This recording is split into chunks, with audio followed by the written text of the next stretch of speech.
All right, and we're back after a couple of weeks without uploading. As I mentioned in a previous video, we were going to Japan and we just recently returned. We had a wonderful time, of course. I'll be putting together a video of that for us to look back on and for anyone who's interested in Japan content. As I said, it was as good as we had expected it to be, or as we had hoped for it to be. So it was a wonderful trip.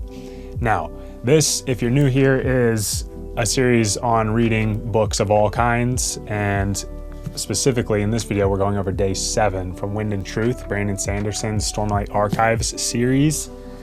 We left off, last video on this series was over day 6. So we've got 7, 8, 9, and 10 remaining.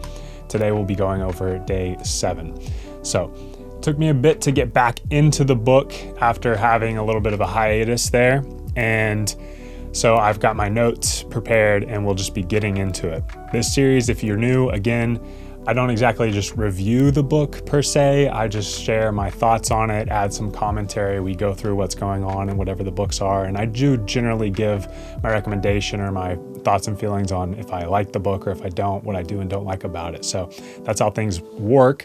And so again, day 7.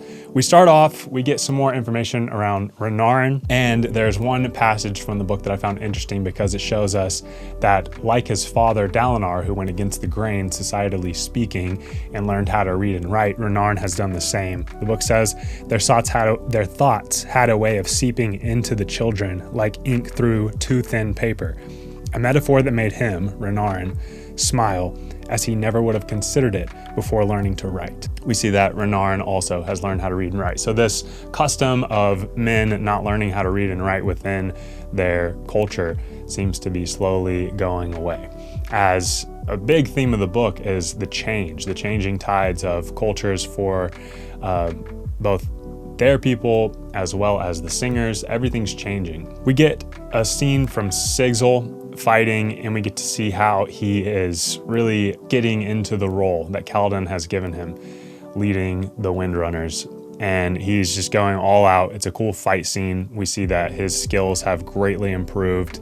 He has his own shard plate and he's using this in creative ways, and we just see him flying around really doing his best. But things come to a head when we see that Leighton finds Moash has returned. And like before, and Sigil has told Leighton, if you find Moash, do not engage. Do not try to fight him on your own.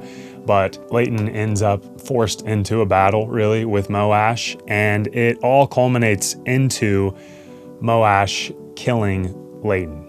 And I must say that it lacks emotional impact at this point in the story. This is one of my problems with the Stormlight Archives, is everything seems very surface level. Bear with me here while I describe this. The books are very long, and I wouldn't necessarily have a problem with that if it were worth the length. But the way they're written, everything seems to jump around from different characters' perspectives, almost for the sake of having that many characters within the book, because we don't get much farther than the surface level with each individual character. And it's been so long, not just because I took a hiatus from the book, but it's been so long, if at all, since we've had any real depth with Leighton, that by this point in the book, when he's killed by Moash, it comes across as, okay, another character lost. At least it's something happening, because so often we're reading chapter after chapter without really anything taking place that's of substance. And it's a bit frustrating at this point after investing thousands of pages of reading into the story.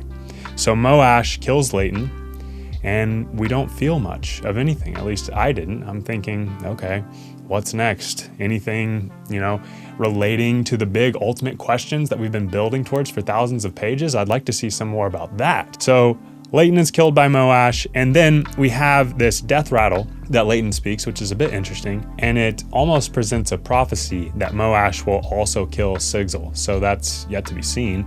We'll see if that actually takes place or not. Now, switching gears here, we see that Gavinor and Dalinar and Navani, they're all still stuck, as they have been for a long time now, in the spiritual realm. And Gav says that he heard his father tell him that everything's going to work out in the end.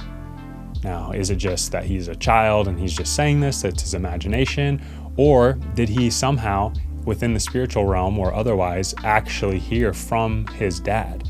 And if this is true, then is King Gavilar actually still alive in some capacity and able to communicate with our present day characters? It's kind of an interesting little snippet that's inserted there coming from the perspective of Gavinor, who's just a child. So it leaves us as the reader wondering, like I said, is it just because he's a kid, he's just saying things, or is this really a big clue, a big detail that's going to come around towards the end of the story? We'll have to find out. And then we see that Nezaham gets absolutely crushed by a thunderclast, and Adolin is struggling to fight back. These thunderclasts are big and imposing and very difficult even for Adolin to handle. And if you remember, Nezaham is the other shardbearer who's helping Adolin to secure Azamir. As I said, Adolin is struggling, and he does successfully defeat the thunderclast, but at the cost of losing his leg. And I assume that this suggests that Adolin in the end will become radiant. And I think, as we've been thinking thus far in the story, that it will be through Maya, who I believe will come fully back to life. And in terms of her being a Deadeye Spren, and now she's kind of somewhere in between, I believe she'll come fully back to life. Adolin will become radiant, and he'll be able to heal his leg that he's lost. I think that the point of him losing the leg is to let us know that this is going to happen in the end. All right, then we have some dialogue between Kaladin and Szeth. We get more of this pseudo-therapy between Kaladin and Szeth, and it's all really quite obvious to us that this is what's taking place, that Brandon Sanderson is trying to write within their dialogue. This idea that Kaladin is figuring out how to be a therapist and the value of therapy and helping Szeth. And we all know, if you've been watching the channel at all and heard me speak on different books and things, that I am a big believer in the power of therapy when done properly within the proper context. But again, with Brandon Sanderson, it's quite surface level. My friend mentioned to me, well, what do you expect?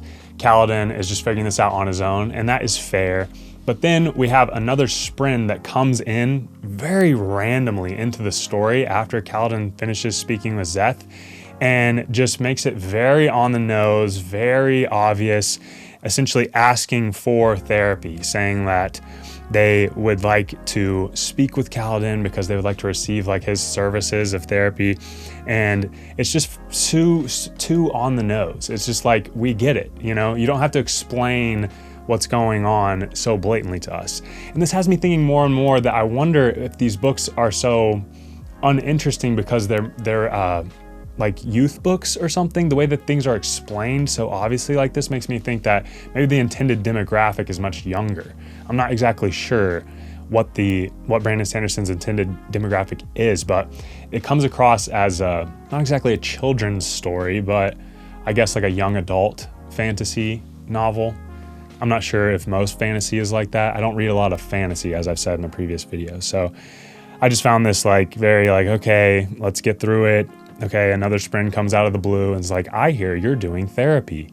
I like therapy. Therapy is useful. Will you do therapy with me? And as the reader, you're just like, okay, I see what you're doing here, move on. Then we finally get a scene within the spiritual realm of how Ba-Edo Mishram was captured.